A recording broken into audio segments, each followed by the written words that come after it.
ጎንደር ላይ አፄ ቴዎድሮስ ሰውን ሁሉ ተሰብስበው እግዚአብሔር ምን ያደርጋል የሚል ጥያቄ ጠየቁ አሉ።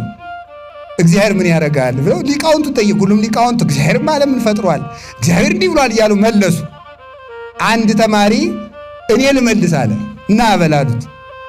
አይ እንግዲህ ጠያቂ እህታችሁ ነው፣ ተጠያቂ ወንበሩ ነው የሚጠየቅ፣ እኔ ወንበር ልሁን እሰው ቁመው ይጠይቁ አላቸው። ሕግ አይደል? ምን ያደርጋሉ? ለቀቁ። ወንበራቸው ተቀመጠና እግዚአብሔር እንዲህ ያደርጋል አላቸው። ምን ያደርጋል? እግዚአብሔር ምን ያደርጋል? እንዲህ ያደርጋል። እሰውን አስለቅቆ ሌላ ሰው ይሾማል ማለት ነው። እግዚአብሔር እንዲህ ያደርጋል። ስለዚህ ተመልከቱ፣ ዙሮ ማየት።